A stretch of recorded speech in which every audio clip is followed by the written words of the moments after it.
Hey guys, so today is going to be a little bit of a different video. My wife's Honda Fit, the clock spring is not working, and so for that reason I'm actually going to replace that and do a video on it. The only reason I'm doing a video is because there are a couple videos that show it, but it doesn't show some of the unique points that I thought were important.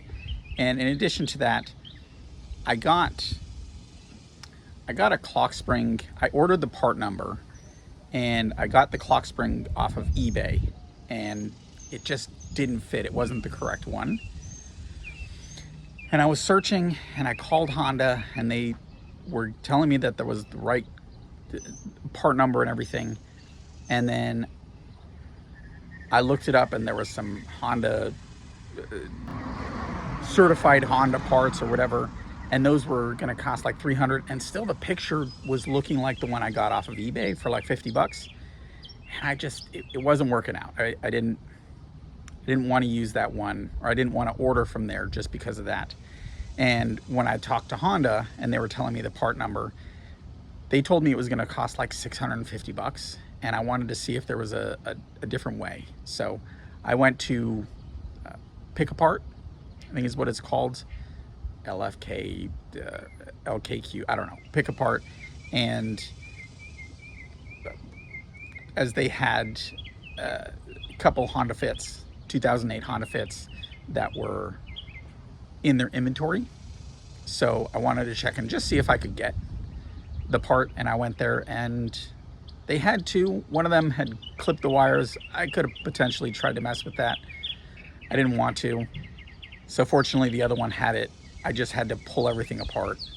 I do want to note, I am not a professional mechanic. I watched YouTube videos to learn how to do this. So I wouldn't suggest doing what I do. I'm not telling you how to do it. I'm telling you how I did it. So just putting that disclaimer in there. All right, to start, I disconnected the battery, 10mm bolts, and left that sitting for 10 minutes to let any capacitors discharge due to the airbag that I'm going to be messing with. This up, hopefully it works, but that's what when I tried taking this apart before with the other part, it didn't fit. It wasn't aligning correctly, so that's why I pulled this. And then another benefit to doing that is that in pulling it apart from the car, you kind of learn how it goes in and out, and you're not messing up your own car.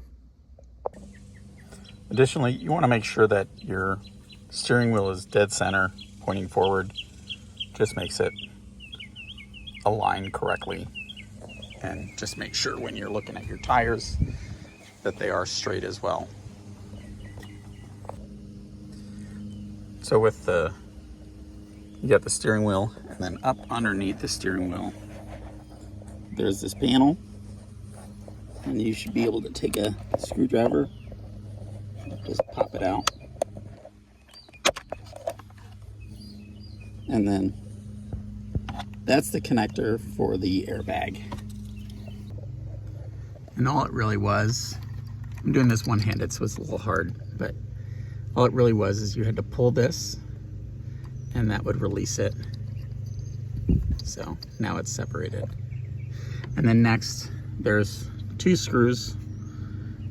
They're T30 Torx screws, one on that side and one on the exact opposite side. And you're gonna unscrew those, and that'll make it so you can pull out the airbag.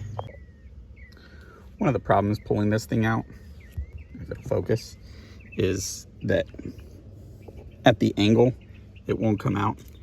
So I just try and magnetize it. This is a little tiny magnet that I put onto my thing. And this one won't come out, but with the magnet on, it makes it slide right out. So once you've removed those two screws, you should be able to pull the airbag away. And then there's this little black connector right there that you need to squeeze close to the bottom. You see that clip?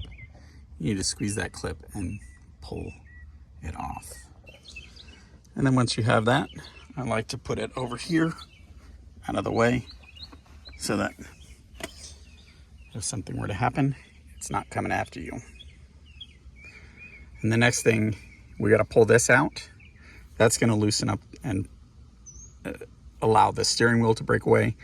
And then we'll unclip this. And the airbag wire will go in through the steering wheel so we can pull it out. And with this one, it's a size 14, at least for this car. And you can see the clock spring back here. That's what we're trying to get to. A key thing in this is you want to make sure that these are aligned. There are little tick marks. I don't know if you can see them, but there are little tick marks. But unfortunately, this thing isn't keyed, which means that you can kind of install it whichever way you want. When I was messing with this last time, I did make a mark right there, but it's kind of fading, so I'm going to remake that mark. Now you can see where it needs to be lined up. We're going to take this clip, you can squeeze right here, and that just pops that out, and that disconnects it from the clock spring.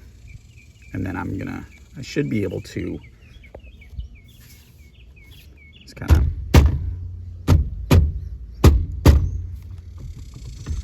and wiggle this right off. And then I'll have to squeeze this through there because that's the connection to the clock spring.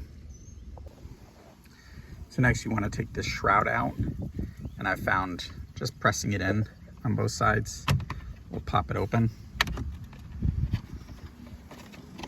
And then this will come up, put that on top, as well as my little alligator. And then this one will come down. Oh, I forgot. There's actually 3 screws right here, Phillips head screws. So I'm gonna get those pulled out. And I found I have to use a regular Phillips head, otherwise it's not thin enough to get into these holes, and there's 3 of them. Now that I've removed those, now this will come down easily. Just kind of move it around these different points, and I like to put it on the floor about where it's going to be. So now we've got the clock spring. With here, there's a connector up here, and this is actually clipped and clipped down here as well. This clip is really easy to get to. You can just pop it out and it comes out like that. The one that's a little harder is this one. And I found that basically if you put a screwdriver or a flathead screwdriver or something up underneath, and you can kind of see with the other clock spring,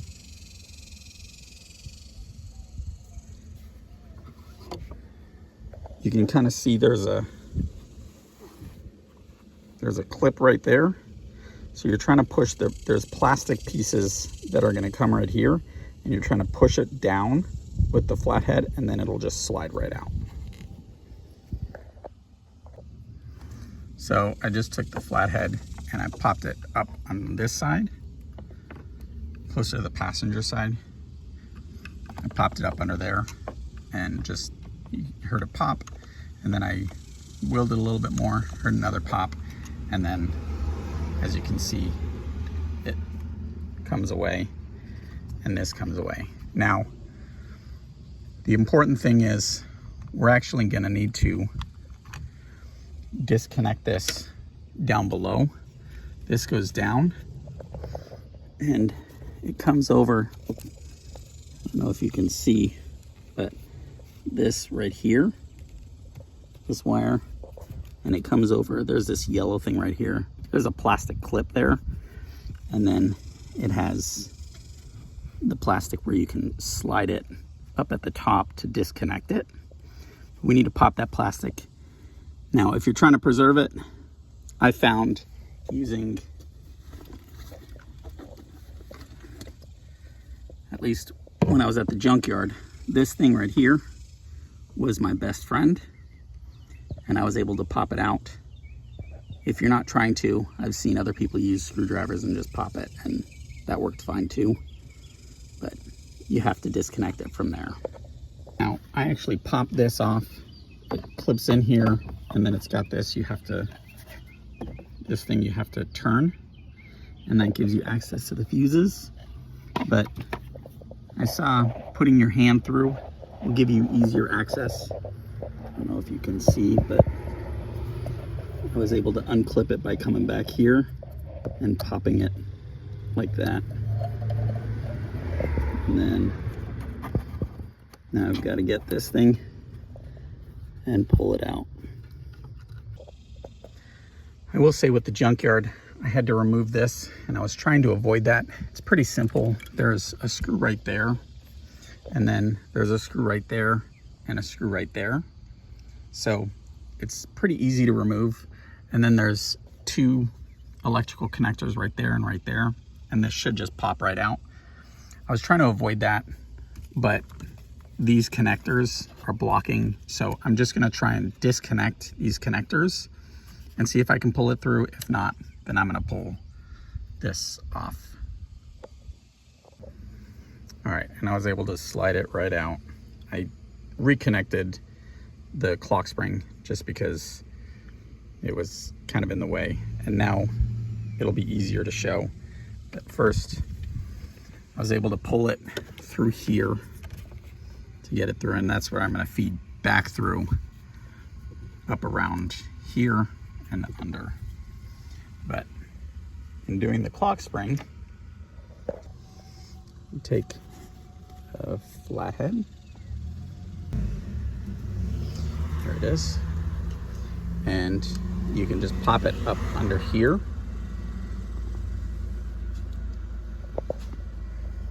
I don't know if I'll be able to do this one-handed, but oh, there it's going. So you can pop it up under there, and that'll disengage it underneath. And then you should be able to pull out the bottom clip and remove it. And now we've got it separated. Now we're gonna take the clock spring, we're gonna do that in reverse. Popped it back on. Now we're gonna take this, we're gonna feed this back through, up under here, and reconnect it to that clip right there, and then pop the thing in there. In that hole you can see the metal rectangular bracket hole.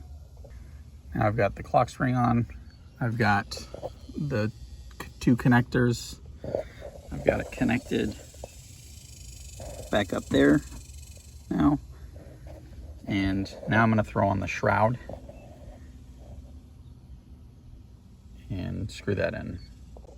Now that I've got the shroud back on, you have to calibrate the clock spring, make sure that it's correct, dead center. All right, so we've got to calibrate the clock spring.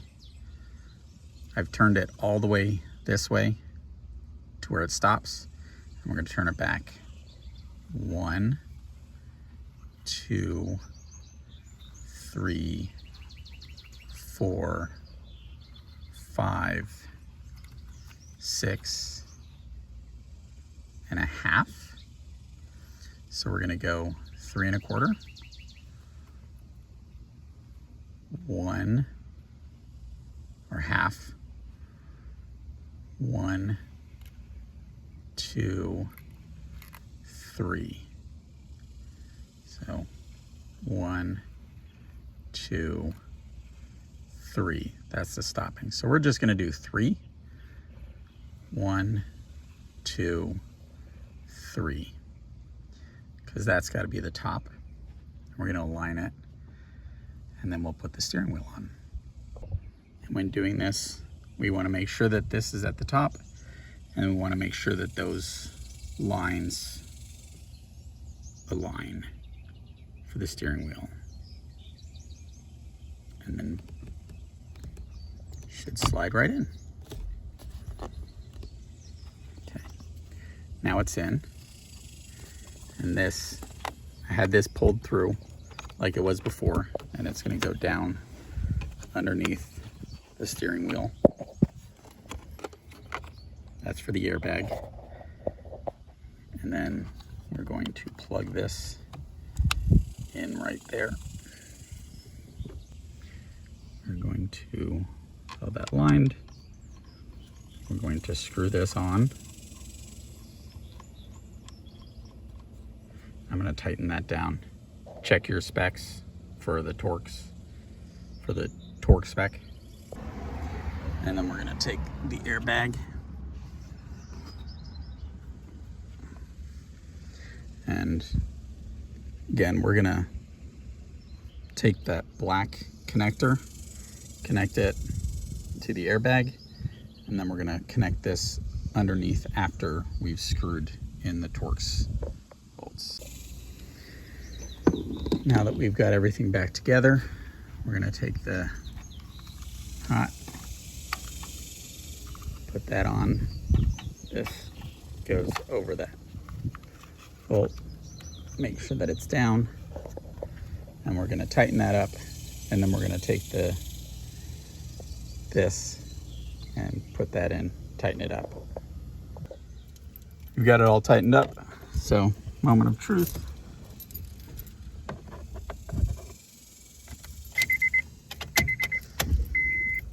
Turns on. That turns on. That airbag light has been on almost since we got the car, and the horn works, which is something that has not worked in a little while. So clock spring works. Drive it around, make sure that make sure that everything runs correctly and all that. And this was a success. Woohoo! Thanks for watching. All right, so that's the video. Thanks for watching. A few things to make note of. To get the screws underneath the shroud, it was easier just to push back the chair, the seat, the driver's seat, and get underneath and unscrew it. And then another thing, I noted that the airbag light had gone off and had been on for a while. I had checked and I had had people look at it, and they were telling me it was some other part that was a special part and a recall from Honda and stuff like that. And I just never had time to get around to it. But when I was looking at issues with the horn, which is kind of what drew my attention to this, one of the things they noted is that airbag will come on, so, or the airbag light will come on. So I thought maybe that would work, but I was hoping for the horn, and now that works and the horn works, which is exactly what I wanted. So thanks for watching. I hope you enjoyed it.